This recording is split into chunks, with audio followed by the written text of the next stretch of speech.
Դա խաղաղություն չէ, ասում են մեր ընդդիմադիրները եւ պնդում են, որ իրենց իշխանության օրոք խաղաղություն էր, հետո 18 թվականին եկանք մենք, փչացրեցինք ամեն ինչ, վերացրեցինք խաղաղությունը, բերեցինք զոհեր եւ այսպես շարունակ։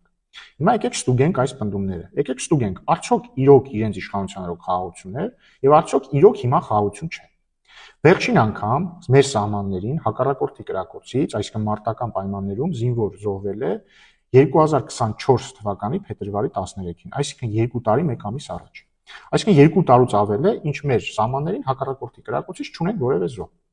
Ընդ որում, նման 2 տարի Հայաստանի Հանրապետության պատմության մեջ չի եղել երբևէ։ Նման 1 տարեթիվ նույնիսկ երբեք չի եղել։ Չի եղել 1 տարի, երբ որ մենք մեր սահմաններին, մեր առաջնագծում զոհ չունենանք հակառակորդի կրակոցից։ Եկեք նայենք։ Ինչպես հայտնի է, 1994 թվականին է հաստատվել հրադադարը։ Դրա հաջորդ տարին 95 թվականին, գիտեք քանի զոհ եղել հակառակորդի կրակոցից։ 35։ Հաջորդ տարին 96 թվական 45, 97 թվական 58, 58 հասկանում եք, բայց շատ խաղաղ տարի էր։ Սրանք Տեր-Պետրոսյանի տարիներն էին։ Հիմա գնանք մյուս տարիներ, Քոչարյանի տարիներ, ընդ որում բոլոր տարեթվերը չեմ նշի, բայց ընդհանուր պատկերը կհասկանաք։ Բայց կրկնում եմ, բոլոր տարիներին եղել են զոհեր։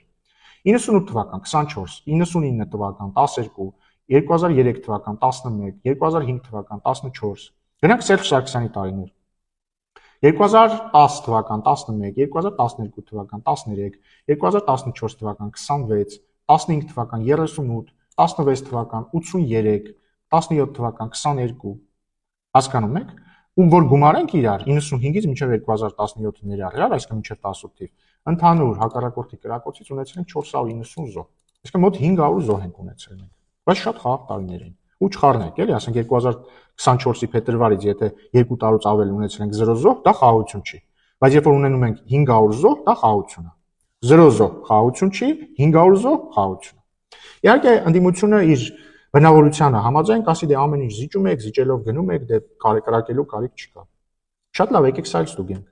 2025 թվականն եղել է առաջին տարեթիվը, որի ընթացքում մենք 0 զոհ ենք ունեցել։ Թող ասեն 2025 թվականին գեթ 1 բան, որ մենք զիջել ենք։ Գեթ 1 բան, որ մենք զիջել ենք։ Չեն կարող ասել, որտեղ ոչինչ չենք զիջել, որովհետև 2025 թվականին հակառակը մենք ստացել ենք խաղաղության հռչակագիր, մենք ստացել ենք խաղաղության վերջնական հաստատում։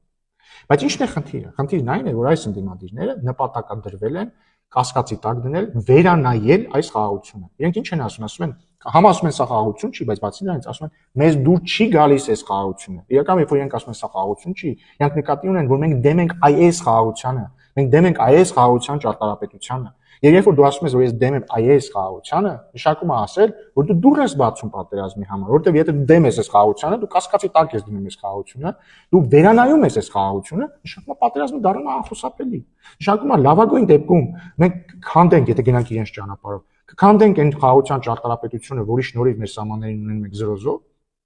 իսկ վատագույն եւ առավել հավանական դեպքում ստանալու ենք լայնամասշտաբ պատերազմ։ Եվ հետեւաբար հունիսի 7-ը դառնում է կարևորագույն ջրբաժան մեր ժողովրդի, մեր Հայաստանի Հանրապետության պատմության ընթացքում։ Կամ մենք ընտրում ենք ընդդիմության առաջարկած ճանապարհը, որը տանում է դեպի անխուսափելի պատերազմ եւ տասնյակ զոհեր ամեն տարի։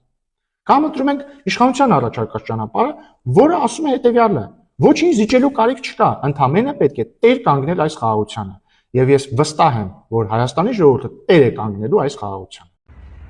Երեկվա մետրոյի միջադեպից հետո տեսա, որ որոշ քաղաքական դիակներ նորից վերակենդանացել ու անցել են իրենց սիրելի գործին՝ Հայաստանը մատաղ անելուն ուղղված քաղաքականություն իրագործելուն։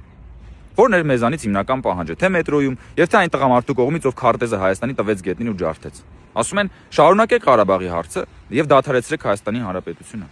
Դա է, շատ պարզ է ամեն ինչ, ժողովուրդ։ Շարունակեք Ղարաբաղի հարցը, դադարեցրեք Հայաստանի Հանրապետությունը, ասում են, մեզ պետք չի էս ինչ երկիր է, փոքր-մոքր 29743 քառակուսի կիլոմետր, էս ինչա որ։ Ասում են գնացեք մեծ արկածախնդրության հետևից ու մատաղ արեք այս երկիրը, որը փոքր է,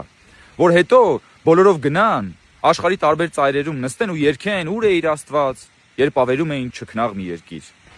Բայց հիմա իրանք այդ չքնաղ երկրի մեջ նստած են։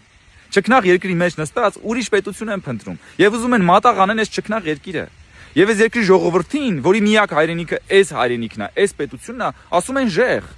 Ժողովրդին, որի այս պետության տերն է, ասում են ժեղ եւ պետությունն էլ ասում են լուծարեք։ Չենք անելու։ Մենք մատաղ չենք անելու այս երկիրը։ Մենք պահելու ենք այս չքնաղ երկիրը։ Եվ Հայաստանի ժողովուրդը հունիսի 7-ին տերականգնելու այս պետությանը, տերականգնելու այս հայրենիքին, որովհետև հայրենիքը պետությունն է, կեցցե Հայաստանի Հանրապետությունը։ Ողջույն բարեկամներ, մի թեմայի մասին եմ ուզում խոսել, որ կարծում եմ շատ կարևոր է։ Գիտեք, որ վերջի 1 ամսում մենք մեր ներկուսակցական քարոզարշավին էինք եւ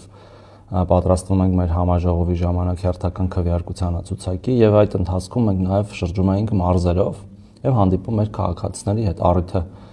հերթական անգամ բաց չթողելու համար։ Ու լինում են իհարկե նաեւ քաղաքացիներ, որոնք չեն կիսում մեր հետ իրենց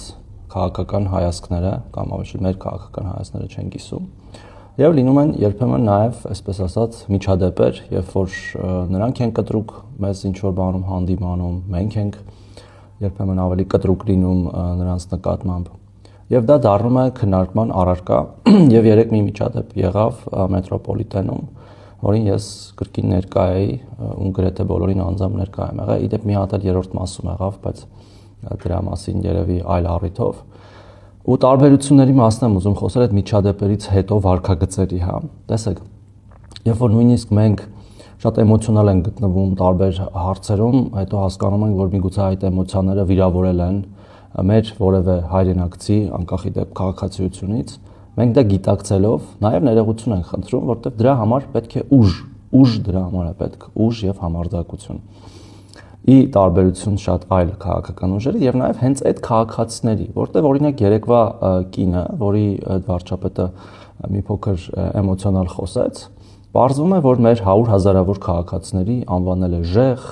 անեծքներ է թափել նրանց վրա, մեր վրա, վարչապետի վրա, ընտանիքի վրա, բայց ես տենց էլ չնկատեցի այդ ներողությունները նման կերպ մեր 100 հազարավոր քաղաքացիների անվանելով։ Որտեղ են այդ ներողությունները, հարգելի սիրելի քաղաքացիներ մեր, չկան դրանք փաստացի եւ այստեղ է տարբերությունը իրական Հայաստանը առանց բռնության, առանց ատելության խոսքի առաջ տանող մեր քաղաքական ուժի եւ քաղաքացիների եւ հակառակը ատելությունը, բռնությունը եւ կեղծ Հայաստանը ըստ էության առաջ տանողների։ Եկեք չտրվենք այդ մանիպուլյացիաներին, ընտրենք, շարունակենք ընտրել իրական Հայաստանը, խաղաղությունը, տեր կանգնենք այդ ամեն ինչին, ինքնիշխանությանը եւ կառուցենք մեր երազանքների երկիրը, որտեղ կա ժողովրդի իշխանություն եւ միշտ լինելու է ժողովրդի իշխանություն։ Ձեզ բոլորիդ բարի աշխատանքային շաբաթ եմ ցանկանում, լավ եղեք։ Տեղական օլիգարխը, նույն ինքը համապատասխան Գագիկ Ծառուկյանը այսօր հայտարարել է, թե Հայաստանում խաղաղություն չկա, գոյություն չունի, խայտարակված վիճակում ենք։ Այդ դեպքում հարց է ծագում, այս ոչ խաղաղ ու խայտարակված պայմաններում ինչով են զբաղված Ծառուկյանն ու նրա որդիները։ Ու բանից պարզվում է ինչ, մարդիկ կրակոցներ են արձակում։ Գագիկ Ծառուկյանի որդին կրակոցներ է արձակել Ծաղկաձորում։ Ընդ որում կրակել է ոչ թե Հայաստանի հակառակորդների ու թշնամիների վրա, այլ կրակել է հայերի վրա։ Ավելին, Ծառուկյանի որդին կրակոցները արձակելուց հետո փախել է երկրից, խուսափել է պատասխանատվությունից։ Նույն ժողովրդասեր ու հայրենասեր Գագիկ Ծառուկյանի որդին տևական ժամանակ է թաքնված է Բելարուսում։ Խուսափում է վերադառնալ Հայաստանի Հանրապետություն, որպեսզի ստիպված չլինի դատարանում իր անմեղությունը ապացուցի ու կրի քրեական պատասխանատվություն։ Բա պարոն համապատասխան օլիգարխ, բա ոնց է տենց ստացվում։ Այդքան ժողովրդի մասին մտածող եք, բայց ժողովրդի վրա եք կրակում։ Դուք էլ իշխանության չեք, արդեն կրակում եք մարդկանց վրա։ Բա որ վաղը իշխանություն վերցնեք, ինչ եք անելու։ Փողոցներում մարդկանց եք գյուլելու։ Դրա համար եք իշխանություն ուզում։ Իսկ իրականում ժողովուրդ ջան, սա այն ընդհանրական պատկերն է, որ սպասվում է Հայաստանի Հանրապետության ժողովրդին։ Եթե Աստված մի առասցե Ռոբերտ Քոչարյանին, Գագիկ Ծառուկյանին ու Սամվել Կարապետյանին հաջողվի Հայաստանում իշխանություն վերցնել։ Բայց ծոծորակները կտեսնեն, իշխանության երես չեն տեսնի։ Երբ որ ասում են վերադարձ իրավունք, ասում եմ մի հատ խնդրում եմ, ինձ կասեք դետալիզացված, այդ վերադարձը ոնց է իրականացվելու, ինչ պայմաններով։ Ենթադրենք, այնտեղ դռները բացում են, ասում են եկեք, ստեղ էլ են մարդիկ, ովքեր ուզում են գնան, գնում են։ Խնդրում եմ ինձ նկարագրեք պայմանների, եթե չասեմ ամբողջությունը, գոնե մասնակիորեն։ Արդյոք դա նշանակում է գնում եք եւ լինում եք անկախ պետություն, թե լինում եք Ադրբեջանի քաղաքացի, Ադրբեջանի անձնագրով գնում եք դպրոց, որտեղ հայերեն չկա, թե հայերենը հերիք է, թե օրինակ ոստիկանությունում այդ որոշակի տարածքում անպայման պիտի լինեն հայազգի ոստիկաններ, թե ադրբեջանցի ոստիկանը նորմալ է, դատարանը, եւ այս կարգի տասնյակներով հարցեր, որովհետեւ այդ հարցի պատասխանից շատ մեծ բան է կախված եւ Հայաստանի Հանրապետության քաղաքացիներն կարող տեսնել այդ մարդկանց անկեղծությունը եւ անցյալի մասով, երբ որ իրանք մաքսիմալն էին պահանջում եւ երբ որ մենք ասում ենք նշաձողը որ իջացնենք լուծումներ կգտնվեն, մեզ դատապետում էին այդ նշաձող ազգային բաներին դավաճանելու համար։ Հիմա տեսնենք կարող է բարձրացնել այդ մարդկանց նշաձողը տասնյակ անգամներով ավելի ցածրային նշաձողից, որի մասին մենք էինք այդ օրերին խոսում։ Ես վախենամ հենց տենց էլ բարձվի, դրա համար այդ մարդիկ որևէ կերպ չեն կոնկրետացնում բան, վերադարձ ասելով ինչ նկատի ունեն։ Խնդրում եմ ինձ ինչքան ուզում եք հարց տվեք, բայց այդ մարդկանց տեսնելուց մի հատ իմ կողմից հարց տվեք, ասեք Արարատ Միրզյանը ձեզ հարց է տալիս։ Ինչպես եք պատկերացնում Լեռնային Ղարաբաղի իսկ վերադարձի իրավունքից օգտված ժողովուրդների արձանագրեք, ոնց որ իրանք էլ են ընդունում, որ դա իրանք։ Իսկ դե գիտեք, այդպես հիմա ճիշտ ասած տես չեմ նայել, հիմա հնդածս փորձում եմ հարցը տվեցիք, հիշեմ պատմության